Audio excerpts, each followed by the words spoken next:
Thank you for the invitation to talk to you today. This talk was actually meant to be right at the end of the afternoon's proceedings. And the purpose of it is, these are largely my opinions, and I'm keen to get your opinions, and whether when we meet again in August, is this the kind of stuff we should be developing, or is it too hard basket and we'll work on other things? And I've given the title of Quality Assessment of General Medicine in South Australia. I suspect I wouldn't have had as many people as I am here this afternoon.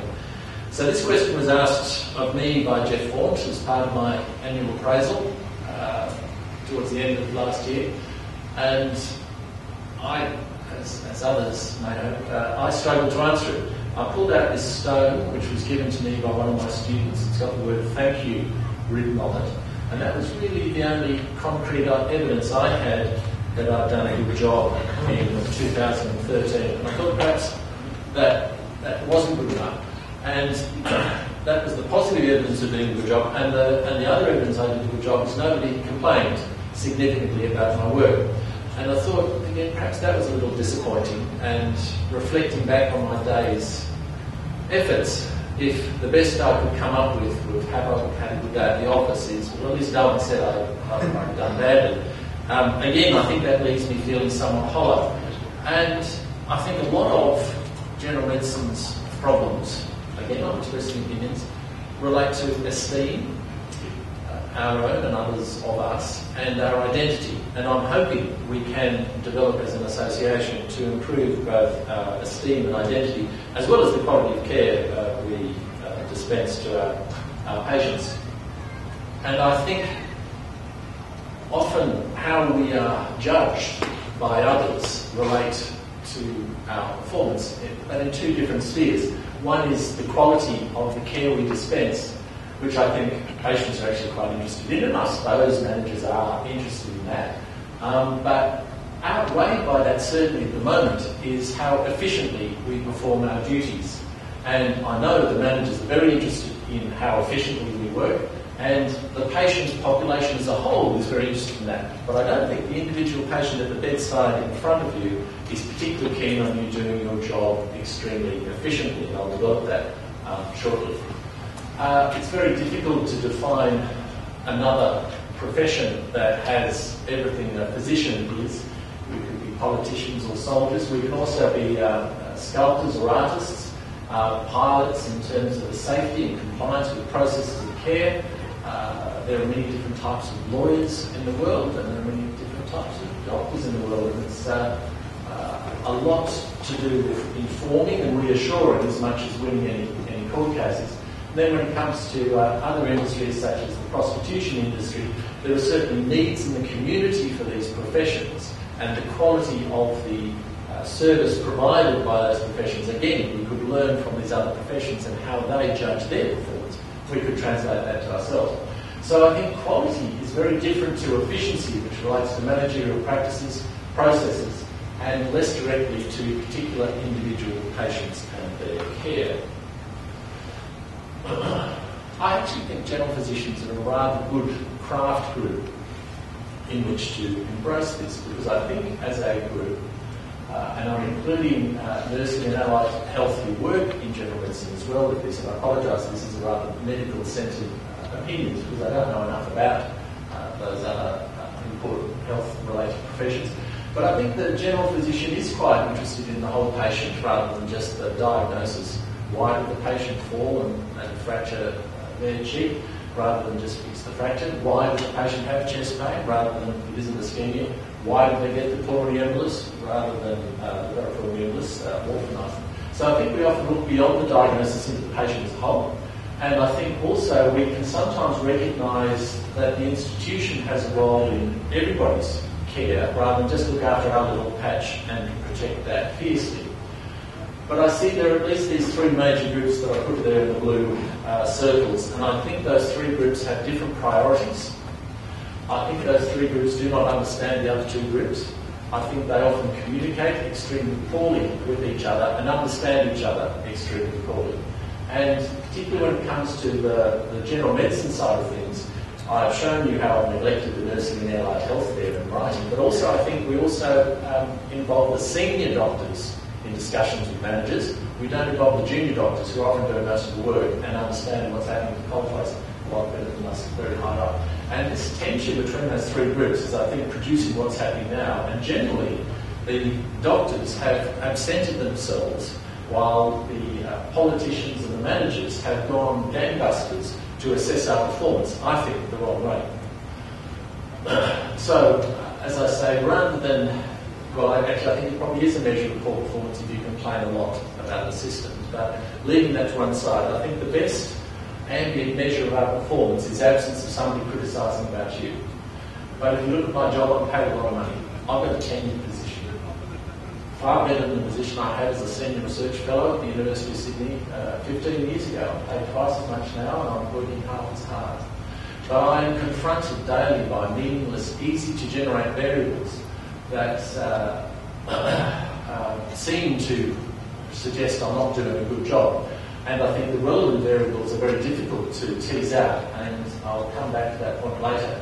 And should I ever get the energy to try and suggest we collect data a particular way to reflect my performance, when I come to analyse that data, I realise there are flaws in those collection processes. So having made all that effort, we still haven't got the data collection together enough to adequately reflect my performance. So we could leave this to other people. We could divest it to other doctors, and the College of Physicians has an ICPD in order to sort of lift the baseline from nothing to acceptable attendance at conferences and learning. Revalidation, I read that there's a work group going to be established, and the college is really going to move right over the UK into validating our quality of performance. But I'd like to get an impression from this association. Is the problems I'm about to explain to you all too hard? Should we move on to other problems, or should we try and get our act together and start chipping away at this issue? Because I'm surrounded by a lot of people who apparently have very low morale. But when you look at the conditions under which we work, are fantastic. And I don't know why we feel as miserable as we currently do. And I suspect it's because we don't know how good a job we really are performing. So, on the back of an envelope, I worked out about 20 different parameters that one could use and have been used to measure our performance. I'll come into some of them in great detail, and I can shoot at least 5 big holes in every single one of these parameters in a reflection of how I perform as a consultant. When it comes to dollars, I'm considering more how much money we cost the hospital, because in general, rational use of investigations would save the hospital a considerable amount of money. But I come back to things like absence of unsolicited criticism in place of any of those. The same student who gave me the thank you stone drew this to my attention and assumed I read it on an annual basis. I noticed this is the 14th edition of this booklet, reflecting the years 2005 to 2012, so clearly it's been around for quite a long period of time. I was unaware of it. And in that report, it does actually single out 4 areas of clinical performance upon which we are audited. I've highlighted them in blue there. And I noticed on the steering committee at the front of the booklet, there is a space for internal medicine to provide input to this working group, but that position was vacant, as were quite a few other clinician groups within the Australian Council of Healthcare Standards. I feel, and part of this talk was written when we were hoping Paddy was going to be here, I feel there is an opportunity, as it were, to get stuck into the case notes. I think most people would agree careful documentation of the patient's diagnosis on admission, a clear discharge plan if appropriate, some resuscitation orders. That would be pretty generally acceptable as a good way of how we are performing, not something we do to an effective extent at the Adelaide at the moment. And there has been quite a bit of work done by Dr. Russell and others on discharge summary quality, although we're getting the quantity of discharge summaries thrown at us quite a lot, and the quality of the summaries leaves something to be desired. There might be a poster on that at the back, is there? An award-winning poster of yours rather than a class up there. So perhaps one step forward could be in the area of documentation. So I'm aware I don't have much time, but I told you I could shoot 5 big holes on every single one of those parameters. Let me explain. Activity, the workload, is one of the things the Council of Healthcare Standards judges us upon. If I have 18 patients on a daily basis over the year, those 18 patients could be in one ward, or they could be in 10 different wards. And I can tell you I feel a lot different looking after 18 patients in 10 different wards compared to a single ward. I have 2 junior staff who are well used to the hospital and its processes. It is far easier to have them to support me looking after those 18 patients than 3 junior staff who are unfamiliar with the system on relieving, etc. Depending on their disease acuity and complexity, that workload changes significantly. And a simple number like activity, discharges per annum, doesn't reflect how hard I really am working. And how hard I'm working doesn't really affect the patients directly at the bedside either. So I'm not sure activity is a great way to measure me and my performance. When it comes to mortality, my gosh, there is endless debates on standardised mortality ratios in hospitals, and some deaths are expected and some deaths are unexpected. We should get more concerned about the unexpected ones, so we're identifying the unexpected ones carefully. Some hospitals have a palliative care unit. We take all the deaths to them. Some hospitals, like Flinders, when the patient is admitted and goes to intensive care, that comes in under intensive care and not general medicine. At the Royal Adelaide, those patients come in under general medicine. You would expect a difference in mortality between those 2 hospitals. Just to pepper up the discussion slightly, these are databases that Bill Jeffries, David Taggart and myself looked up quite a few years ago now, which look at the mortality rates in hospital of some hospitals in South Australia. And you can see there are differences between the 2 sites which may require explanation, and if we were interested we could drill down into these. I would point out that when I moved from from Flinders to the Royal Adelaide, the mortality dropped in one centre and rose at the other. If we're interested in mortality, we believe it's an acceptable measure of our performance. We have some data already we could drill down into and try and understand better. And, well, you don't just need me to tell you about medical study. Dr. Russell, I'm sure, is going to talk to us a little bit about this later on today. I am not convinced this is patient-focused. I think with elective surgery, perhaps if there are no post-operative complications, you have a short length of stay and go home. Most of my patients, I feel the length of stay is not an appropriate measure of that particular patient's care. I understand hospital efficiency is a completely different matter. But when it comes to length of stay, I don't think it's patient focused. I don't know when the length of stay should stop. When at hospital at home, where they get sent home before they should, or maintenance care, where they stay in when they don't need to be in hospital at all. And there are many other qualifying factors for length of stay which mathematicians can adjust for us, but again, we are adjusting the data in a rather not a confident foreign manner. Finally, I appreciate I'm running on here a bit. We did an audit of a couple of weeks of AMU admissions to the Royal Adelaide to see how accurate, how much the government knew about how hard I was working. And of the 100 AMU admissions over that 10-day period, 22 of them went into the system with a different consultant's name on their bed card to who was actually at the bedside making the decisions about that patient. So with that kind of inaccuracy, the glossy brochures that I'm showing you are probably not truly reflecting individual doctors' care. Is this the kind of thing that should be worked out about or not? I leave it up to the association to decide, but that's a sort of a snapshot of what's going on.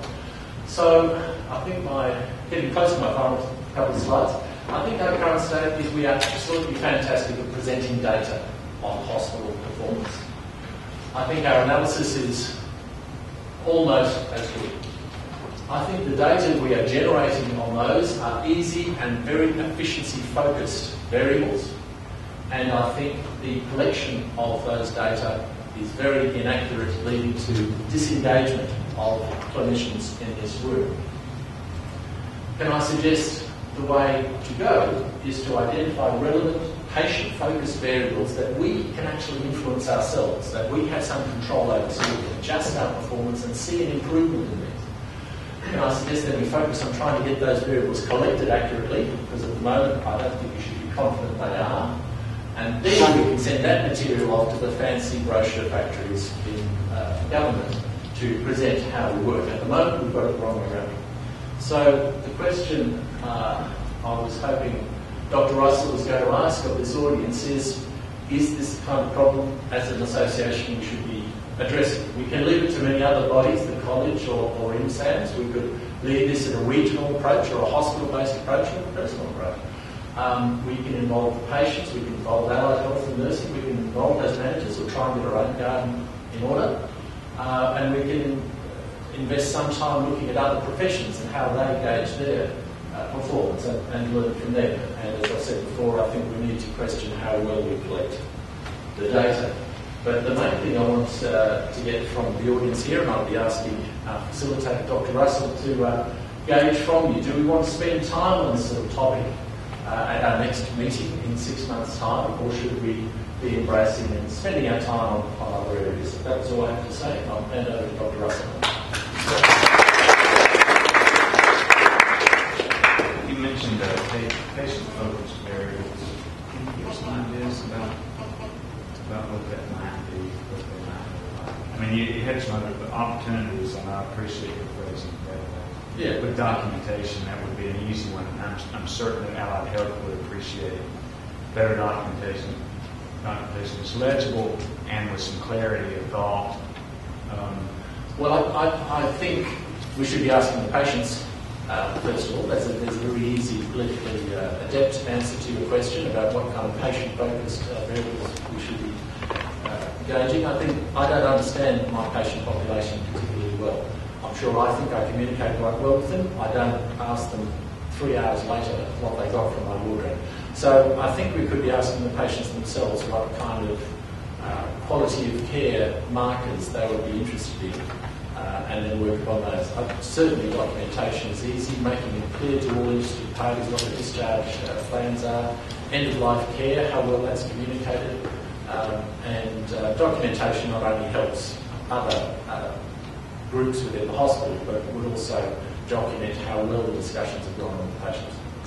Jessica, and what do you want in a note in the chart? I hope you don't mind my calling on you. This is a friendly mob. They're happy that you're here. So what do you reckon?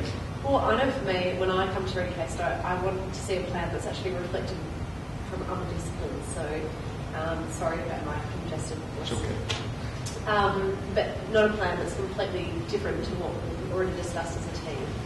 And I feel like at the moment we sort of come to read a note and it's a completely different plan that's thrown out of left field. You mean something different from what was discussed in the discharge planning meeting, something like that? Exactly, or from what other people have reflected in their notes or through discussions. So things like that is difficult and often hasn't been discussed with the patient themselves. So often that might be a reflection of the seniority of the person who wrote it. Sometimes interns who are not sure what's happening. They kind of. That's right. Yeah. Anne, do you have anything to add? Well, I think you touched on it in terms of what the plans to this, or what the medical team's long-term plan is. So in direction of care, all those things need to be documented because as allied health staff, some decisions that we need to make, we can't make until we know what the medical team's approach is going to be. Because that will then impact all those length of stay, all those sorts of things. Dr. Hedger, I'm sorry, I beg your pardon. Joe, you had a question? Yeah, I apologise for being late and I've missed half the talk, but listening to the allied health people speak is really interesting. I'm just thinking that from safety and quality principles, standardisation often helps consistency, clarity, and I'm hearing them say there's no consistency, there's no clarity. We have a fairly free-form way of writing in case notes, and maybe that's the heart of the problem. I mean, maybe greater standardisation would help. I know in our unit, any attempt to bring that in is met with horror. Why is that? Well, why would probably be the best thing to look at next, because people get used to doing something the way they've done it, and they don't like to be regimented into. And I think too, we've got very complicated patients. It's hard to distill those things into the kind of forms that people have often made for us. We don't, a problem list doesn't fit into 2 lines and so forth. But some standardisation of plan might be a good step forward.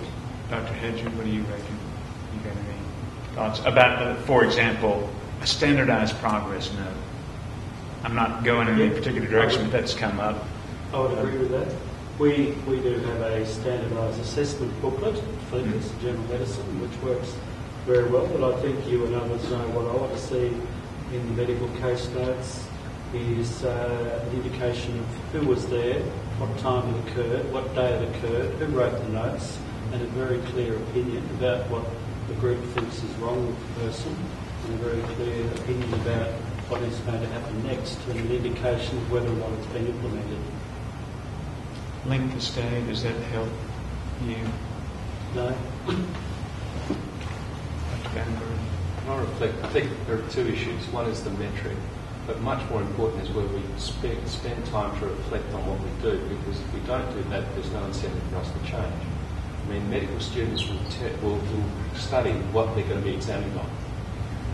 That's their focus. I mean, if we have a target that we need to meet, and we should, I agree with you entirely, we should be setting the targets, not the bureaucrats. Because if the bureaucrats set the target, we see a perverse set of incentives for us to meet the target as opposed to provide high quality care. But we should be spending time amongst each other looking at our own practice. Now, it could be asking our patients what they think of us. It could be asking the team what they think of us. It could be looking at, the accuracy of our case notes. It could be all those sorts of things. But we have to actually spend time doing this. And it has to be our time, not somebody else's time. So we have to factor that into our routine weekly practice. So personally, I think we need to actually create structures and systems where teams meet regularly, broader teams meet regularly, and we have these wider meetings on a statewide basis so we can reflect on our own practice and share our experiences. If we don't spend time doing this stuff, it doesn't matter what numbers you get out of it. I mean, I would argue that some of these metrics actually do have some use, but unless you're prepared to spend time and think about what's driving them. Like, if I have a length of stay, or my unit, or a unit has a much longer length of stay than another, I'd like to go to that unit and say, well, what's different here, guys? What are we doing? What are the issues? Is it the patient cohort? Is it, some structure in the hospital that's worse? Is it our individual practice? Let's look. Just to make some progress forward, and I realize we're running over this, okay. Diagnosis clearly stated, some standardization of progress notes, a regular time of reflection. Length of stay isn't that entertaining to anyone, I'm guessing. I don't know if anyone really uses length of stay to modify their performance tomorrow. No, but it's a measure of the whole hospital's efficiency rather than the individual. And if our hospital's efficiency is worse, we need to understand what the deficiencies are and to address them. Agreed. It just seems so remote from my daily practice. But sure. I agree that somebody needs to be looking. The managers and the bureaucrats change severely unless we engage in it and say we're not interested in that. They'll come into us, right? If we engage in that and do something about it, then they'll give us the autonomy that we seek. I mean, if we want autonomy, we need to be able to show that we're responsible. And we need some way in which we can demonstrate to those people who really we report to, be it the patient, the taxpayer, the politician, that we deserve this autonomy.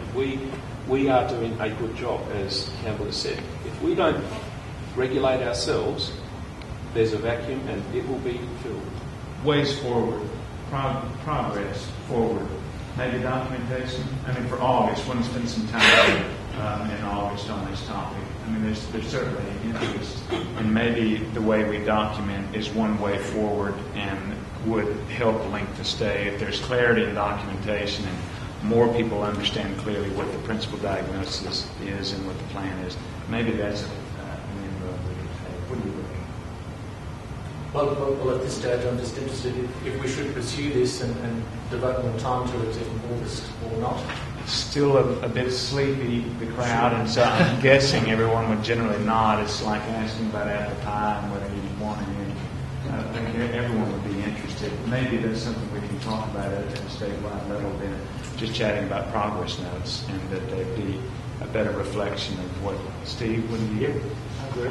Okay, well, we probably should move forward.